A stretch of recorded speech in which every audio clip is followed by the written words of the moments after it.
Welcome to the Weather Centre, everyone. It was a cloudy Friday across the northern parts of South Africa, and due to the persistence of this cloud, it was a much cooler day than what we originally expected. Towards the west, on the other hand, there were a couple of thunder showers in places over the Northern Cape, the Free State, and into the Eastern Cape interior, while along the western and south coasts of the country, it was a mainly clear, dry and warm Friday. Saturday morning, on the other hand, might start off quite cloudy once again over the northern interior with fog in places. Things should clear up in the afternoon, and it's going to be partly cloudy with thunder showers for the Northern Cape into the Free State as well as along the eastern escarpment of the country. There's also a chance for some light morning rain for some parts of the southern coastline. Now in KwaZulu-Natal, it's going to be a hot and humid day along the coastline. We're expecting isolated thunder showers for much of the province, both Durban and Vryheid reaching a high of 30 degrees. Thunder showers as well for some parts of the Eastern Cape. Matatiele reaches a high of 28. Isolated storms for Queenstown, but to the south and west of this, we're expecting a mainly dry day, except for that chance of light morning rain in Port Elizabeth.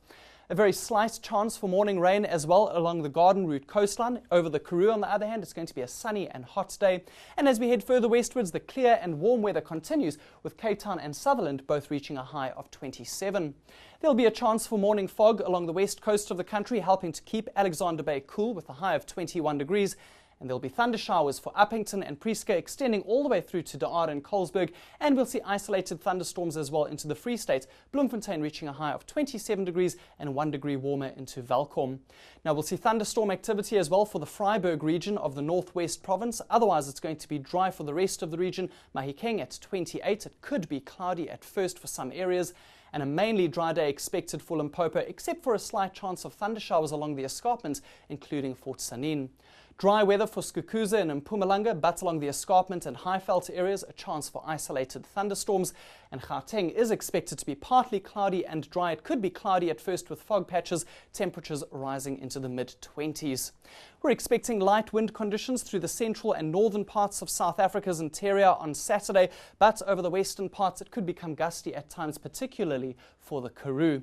Let's take a look ahead now to Sunday, and we're expecting scattered thunder showers to extend from Uppington all the way through to Bloemfontein. Thunderstorm activity reaching the east coast once again, as well as for Gauteng, but things remaining dry in Polokwane. On Monday, on the other hand, those thunder showers will be spreading northwards into Limpopo, while things remain clear, dry and warm near the western coastline. That's all from the Weather Centre. Have a lovely weekend. Know more. eNCA.com